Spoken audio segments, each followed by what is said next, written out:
All right. Welcome to the Books, Beers, Booze podcast, where we drink booze, have beers, and talk books. This is our weekly short read tall glass episode where we chat about the latest book news, as well as doing a deep dive on our short story of the week, which this week is Those Who Walk Away from Omelas. I'm Bob of TalesbyBob. And I'm Derek. Good God, not of Omelas. Right. So leave it to Derek to pick a story that I can't pronounce the title of. Because That's like half of the words in existence at this point, apparently. Yeah, with this podcast, that's pretty clear. Anyway, so let's dive right in on our news and booze. The drink recipe for this week was, they talk about how they drink beer in Omelas. So I decided that this week the recipe would be craft beer. You know, just encouraging people to go out and try a craft beer. Am I drinking a craft beer right now? That would have been very easy for me to do. No. Heaven and Coke. But if I was drinking a craft beer, my craft beer recommendation is, I can't remember the brewery. It's like James Brown Brewery or something like that. But it's the Halani Hefeweizen. It's a pineapple Hefeweizen. It is stupid good. You can get it in the can, I know, and I've had it on draft from Pies and Pints, who we love. Haven't been there in a while. Right. What are you drinking? So I went to Walmart last night because I had some things to buy. I bought a mailbox. Why wouldn't you have bought a mailbox? Well, right? It was surprisingly expensive. Yeah, well, it's a mailbox. Yeah. So I went into the beer section, and I was like, you know what? I'm feeling like some Red's Apple Ales. I like those. Yeah, they're alright. They did not have a 12-pack.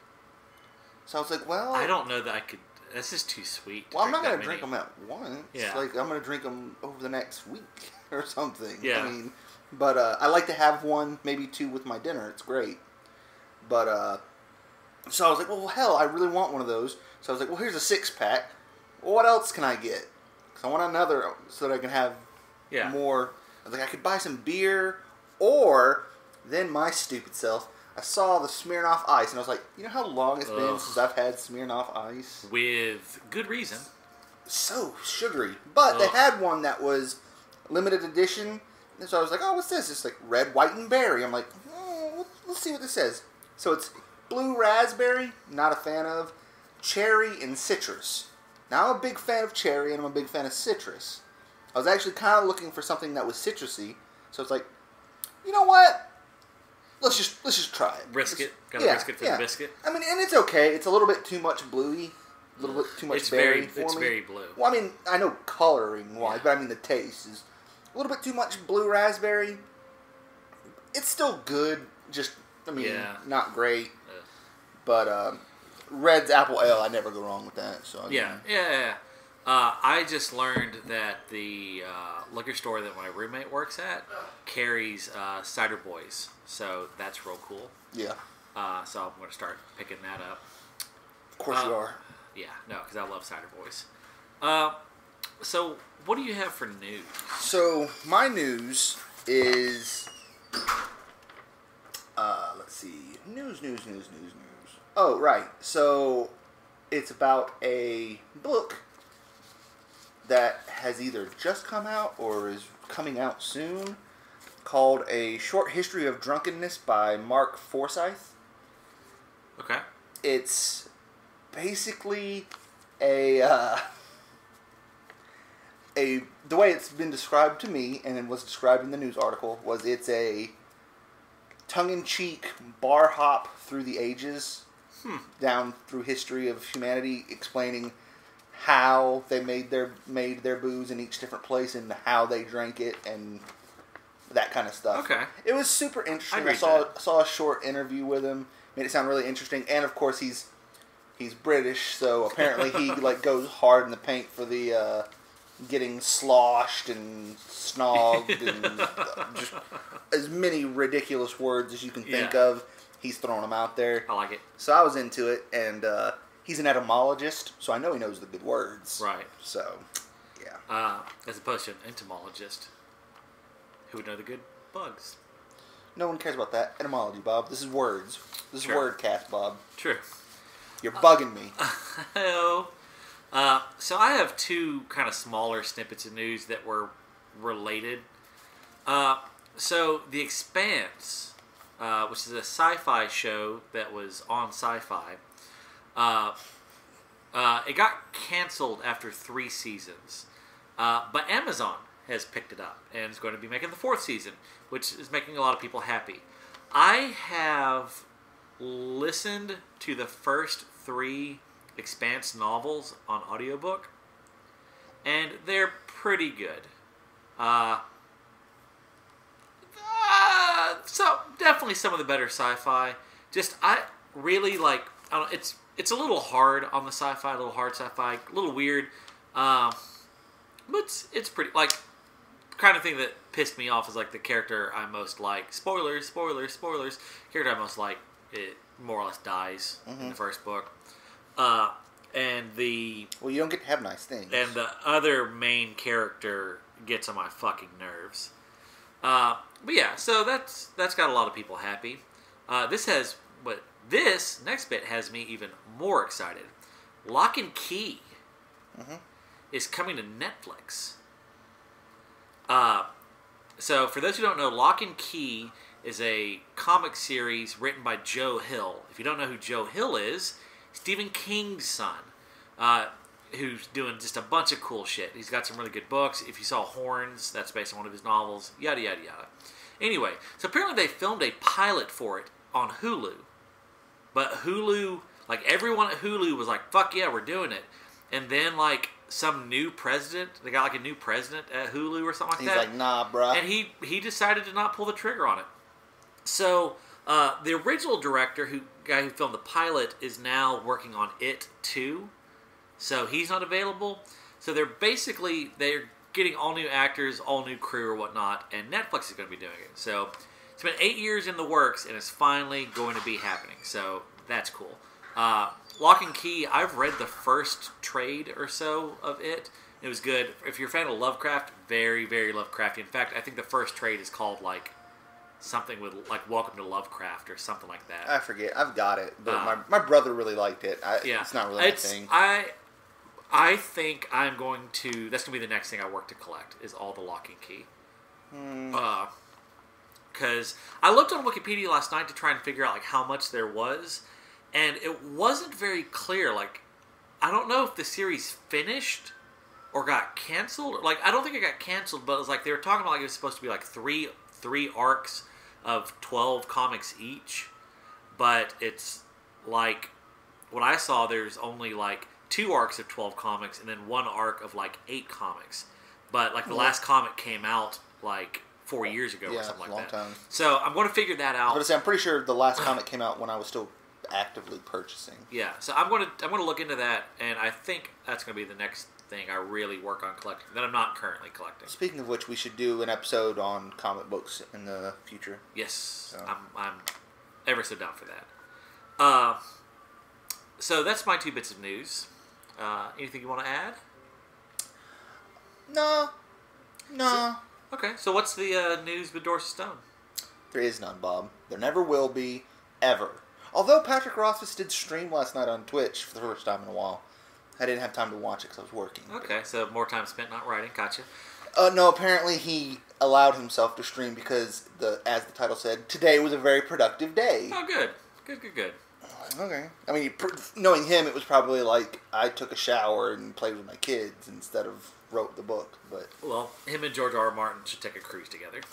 Don't say that. The fucking cruise ship would go down and everyone in the world would kill themselves. Probably. So, Derek, would you like a rustic getaway? Why not come to Area X? Wander the beach. Explore the lighthouse. Delve into the tunnel, the tower, the topographical anomaly. Go where lies the strangling fruit. No. Moving on. So this week's Short Read Tall Glass, as we said, we're doing Those Who Walk Away from Omelas. And I'm kind of shaking things up a bit because what we always do, what we've always done, is I do a deep dive on the history of the author. But honestly, our time would be better spent. Like, you want the deep dive on the history? Go read the Wikipedia article on the author because that's where I'm getting all this information from. Like, I'm not doing hours of research on these people. I'm going to Wikipedia and giving the cliff notes. So, if you want to know a lot more about Ursula K. Le Guin, she's really interesting. Go read the wiki article. So what I'm going to start doing instead is I'm just going to give like one cool fact, something that you might not find necessarily in that Wikipedia article. So, and kind of hit a quick highlight. But what you need to know about Ursula K. Le Guin, if you just didn't know anything else, she's real fucking good. She's won 5 Locusts, 4 Nebula, 2 Hugos, and 1 World Fantasy Award. One of her books, The Dispossessed, won the Locust, Nebula, and Hugo. Like, fuck. That's amazing. Anyway, so, but here's kind of the fact. She is a Grand Master of Science Fiction, which is an actual title. Didn't know that. How does one acquire this title? All right, well, I will tell you. It's only given out once a year at most. And it's given out by the science fiction writers of America, like the people who do the nebulas. Yeah. All right? So, it's only been awarded 34 times in 44 years. Because when they started, they decided they were only going to award it 6 times out of every 10 years. So, from the time they started to like 95, they gave it out 12 times. And then, since then, it's been mostly yearly. There's been a couple years that they haven't, but it's mostly yearly. The 2018 winner, Peter S. Beagle. Recognize the name? You've probably heard it. Yeah. Last Unicorn. Oh, okay. Yeah. But anyway, she's one of only 5 women. The others are Andre Norton, Anne McCaffrey, C.J. Sherry, and Jane Yolen. I've read 2 of them I know. I didn't realize that Andre Norton was a woman. I may have read her, but I definitely read Anne McCaffrey, and I read a trilogy by C.J. Sherry that was very well written, but didn't live up to the premise in my eyes. Like, it had a premise that I thought was fucking amazing, and it just didn't quite live up to it. But I would definitely read more of her. And then Jane Yolen, I don't know that I've read. I may have read something about her, but I don't recall. But yeah. So Derek, what fact do you have for this story? A couple things. When last time we talked about this, I told you maybe I read this before, or something like that. Figured out what it was. I didn't read it before. However, I did discuss it briefly in class. Okay. And the reason I did that is because, according to an interview with Ursula K. Le Guin, the central theme of the short story, The Scapegoat, it is a theme that she pulled from Dostoevsky's brother Karamazov. I always get that one wrong. Yeah, it's Z before V. Z before Karamazov. Yeah. Sure.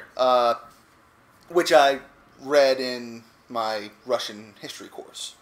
I actually read somewhere else that she didn't get it from there. Well, she got it from someone else, but she had read that, and she'd forgotten about that. Yeah, that's what the quote says. Yeah. But still. Yeah. But then in a later quote, which is the second thing I'm going to point out, the name Omelas comes from... Well, people ask her where she gets her ideas, and she says, obviously I get them from reading Dostoevsky and looking at signs backwards on the way through Oregon. So she got the name because she saw a sign that said Salem, Oregon. Yep. That was actually my first fact. Yeah. Yeah. My little, like, since you already stole my first fact, this isn't really a fact. It was just a really cool quote that I really liked. Introducing this in her 2012 collection, The Unreal and the Real, Volume 2, she said that The Ones Who Walk Away from Omelas has a long and happy career of being used by teachers to upset students and make them argue fiercely about morality. Yep. I really like that. Um, so yeah, let's dive in on this puppy. Initial thoughts, Derek? Well, Bob. It's fucky. It's fucky. That's... It's... Alright, my first takeaway is this is more like... it's one of the more unconventional stories I've read. Like, just the way it's structured. Mm-hmm. Like, it definitely starts out as more like a travel log history, and then it just delves into, like, an inkling of a story. Yeah, I would almost not even call it a story. It's definitely unconventional. Yeah. Honestly, Bob, let's be real here. After reading it, there's not much to say about it itself, the story itself. We just need to talk about the morality of it. Yeah. I mean, that's really, let's be real, that's what it comes down to, and that's what we need to be doing. If you haven't read the story, which you are fucking up, it's real short, you should just go read it. But to briefly summarize, there's a town, Omelas, where everything is more or less perfect. Everyone is super happy, everything's just hunky-dory, everything's going great. And it's not like one of these like simple savages, like, no, they've got a good society, like everything is great. That said, in a dank basement, there is a mentally handicapped kid that they keep locked in the dark and don't, like, keep him in his filth, whatever. And at some point, everybody in town is taken and look at him. And no one is allowed to be nice to the kid or anything. And it's understood that the deal is everyone's life is great, but the payment is this one mentally handicapped kid has to suffer. Like, that's the deal. It never goes into who made the deal, like if it's a deal with God, it's a deal with fate, or whatever. It never really explains that, but that's the deal. I mean, it's more, in my opinion, this is really just a structure for a morality discussion more than anything else, because you don't get any of the relevant story information. You just get a situation. It's like, what do you think? Right. Like, well, first of all, fucky. Right. But then the reason the story is called that is she says, like, just every so often there are people who just one day they just walk away from town. They get up and they leave. Obviously they can no longer deal with the situation as is, and they leave. So, yeah. You're in Omelas, Derek. What do you do?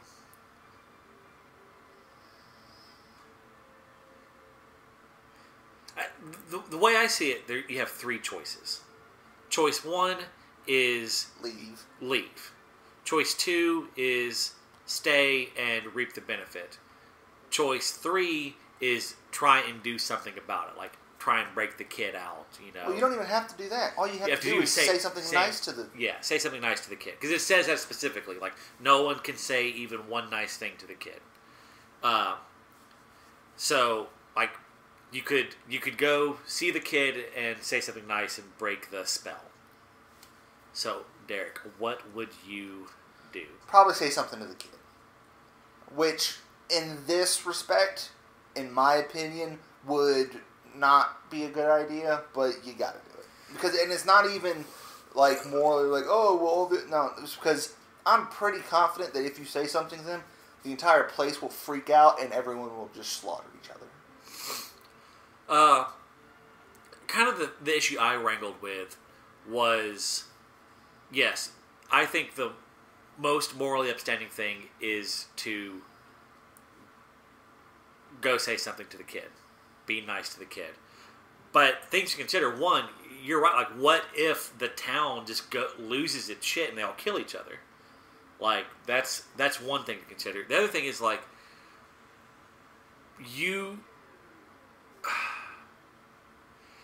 I think, I don't know. I like to think I would go say something nice to the kid, but I think I would probably just be one of the ones who walk away. I think. I don't know. I might get in there, and after wrangling with it for a couple months, just fucking live and let live. But I feel like they made a pretty interesting case for the people that see it and stay, because they're so angry, but then they're like, I'm going to make sure I live a perfect, happy life because this person is dying for it. Yeah. And what if there is no spell? You know, what if it's that's just what it is? Yeah, like that's what it is. But one thing I kind of wrestled with was if you go say something to the kid, and like let's just say that they don't all go mad and kill each other. Like let's just say it just becomes a normal place where, you know, bad shit happens. You are in effect stealing the happiness of everyone around you. So that, like, and I realize it's immorally gotten happiness, but that, to me, that is something to consider. Like, it's something to consider, but in my opinion, it's something to dismiss. Because, and this is going to sound ridiculous, maybe, but I look at things from the perspective, honestly, of our country. You have the right to pursue happiness. You don't have the right to be comfortable and happy. Like, you can... Everyone has the opportunity to try and make their lives happy. Yeah. But you have no right to happiness itself.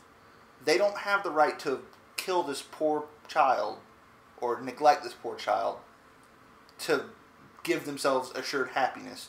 Everyone has the right to be on the same playing field and go, okay, now let's try and strive for happiness. Yes. So that's... Well, and I agree with that. To me, that like the issue was by you acting, you are bringing the kid up while bringing everyone else down. Like by walking away, you are no longer reaping the benefit of this, but you are also not punishing everyone who did take the benefit. And like, it's just one of those deals. Like to me, morality is kind of an absolute thing.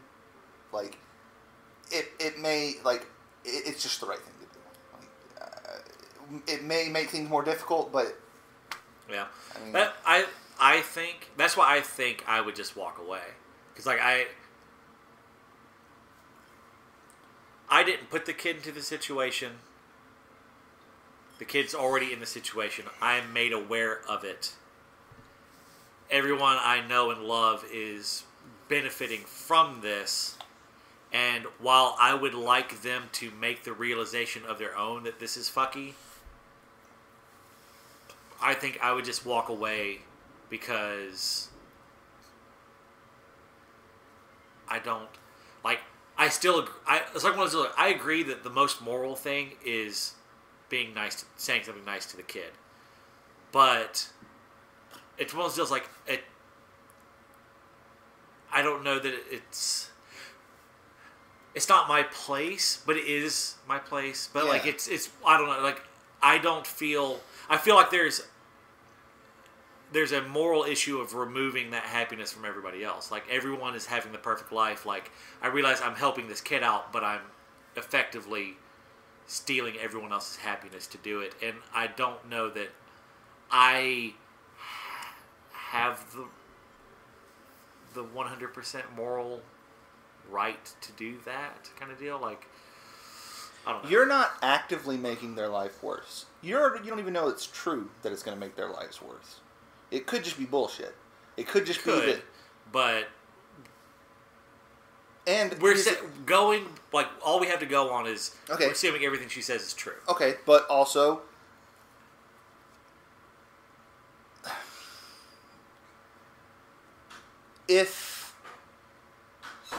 okay, so the things that they were talking about don't exist. Like all the different, like I forget if it was like all the violence and stuff like that. It was like those things could not show up unless people took action to make them happen. So I do not feel bad talking to this child and freeing them from a terrible situation. Because if everyone else wants to stay in this idyllic state, don't break laws. Like, you have responsibility for yourself and your actions. I have faith that you can either do what's right, or if not. Well, then... I think the implication here is that it's more than just like everyone getting along. The implication is like everything like there's a supernatural element of everything goes right for them. Like there's like even you can have like let's just say in my town, the mighty metropolis that I live in, if everyone in town, it's a small number, and if laws are broken, it like just in my little neighborhood, like no one is breaking laws to hurt anyone else, but shitty things are happening. Like just like bad. Like you might, for example, hit a turkey on the way to record this podcast and fuck up the hood of your car. Not naming names, Bob. And so I think there's an added element to it. It's not just like, well, if you could be nice to the kid, and if everyone would just be cool, everything would be cool. If they kept living their lives. Okay, that's fair. But there's an added element that you're taking away supernatural protection from bad shit from everyone, and that's it's one of those things. I don't disagree with you. I still agree that the most moral thing is to do that. I just say that there's an added morality of you are removing everybody's safeguard, and I'm going to be honest, I don't think that the life that they're leading that has no negativity in it whatsoever is a life worth living. Well, they do, but that's the thing. They do have negativity. They have the kid. Yeah. See, that's when the story started.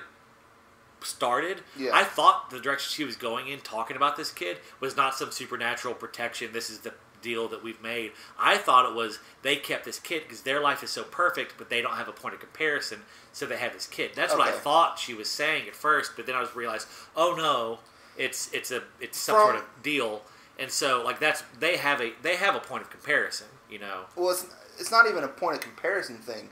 It's also just that from what I've learned recently from, is it anthropology?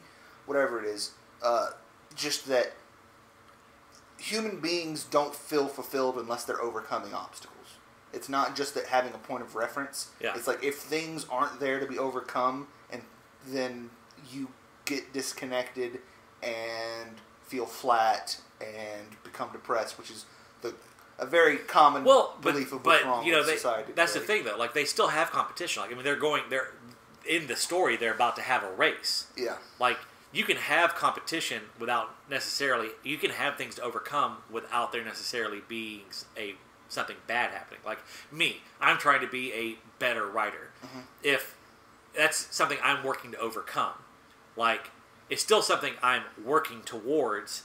If I don't succeed, it's not like something actively bad happens. Yeah. Like if I lose a foot race against my other neighbors in this town, that's still something I can work towards. So you can still have that. I feel. So maybe not to the degree that those of us in the real world who hit turkeys with their car have to overcome, but yeah. I don't know. It's fucky, Derek. It's fucky. I don't think it's fucky. I think you talk to the child. I think it's a child. I don't think it's as cut and dry as that. Like I think there are other things to consider, and that's why I think that people walk away. Like, well, yeah, I think the people in the situation, they weigh everything and decide that the correct thing is to walk away. You know what? And I think those people are cowards, because if you have decided at that point that you aren't going to take action, I honestly think they are taking action. They are sacrificing themselves. They're sacrificing their supernatural protection happiness. Like they are going elsewhere. They're giving it up because I think they're going to feel like I would feel. Like they have the right to choose to not benefit from this, but they don't feel that they have the right to impose that on everyone else. Like that's my thing. Like morally, the correct thing, talking to the kid. but I don't know that I necessarily have the right to ruin it for everybody else. I feel like this is a philosophical difference between like utilitarianism and like virtue, morality, and there's no meeting. So yeah. As usual, Derek's wrong. I'm really not. What was your favorite line? Probably just the last one where people are walking away. Yeah. So mine, my favorite line was they're talking about the kid and about how they justify to themselves that there's no point in saving the kid because the kid he's mentally handicapped, he couldn't appreciate it anyway. Yada, yada, yada. It's kind of like how these people justify it to themselves. But there's a line in there that says, "It has been afraid too long ever to be free of fear." And that got me really thinking. That's a really powerful line. And it's something that I think a lot of people could really take to heart. Like, it's not necessarily a fear thing, but like, not fear to this degree. Like, this kid lives in more or less, super shitty, terrible circumstances at all times. But, like, it can be other things. Like, just like, I don't know, like, if you go too long doing a thing you shouldn't, or not doing a thing you should, and you do it long enough, I think you're really going to fuck yourself up long term. Like, but you are going, like, you will never be free of that. And I just thought that was a kind of a powerful statement. So, something to consider. So that was my favorite line. All right, next week we are doing "The Truth is a Cave in the Black Mountains" by Neil Gaiman, which is a story I have read, but it's been a real long time. But we will post it up. So, wrapping up, we're going to talk about... So, we are moving. The podcast, obviously, is going to be where the podcast is. And our Facebook page is... But our Facebook page and our blog and our Twitter are shutting down and are going to merge in with the Tales by Bob stuff because it's easier for me to maintain one set of everything than two sets of everything. I will work over time to move all the old blog posts over to the Tales by Bob blog. But this is going to be the last week that is on the Book Spirits Booze blog. Starting next week, everything will be at Tales by Bob. So just search Tales by Bob, you can find us. But the podcast is still named Book Spirits Booze. And you can still email us at bookspiritsbooze@gmail.com. Would really like to hear from y'all. And yeah, I guess just go forth and grow a great beard.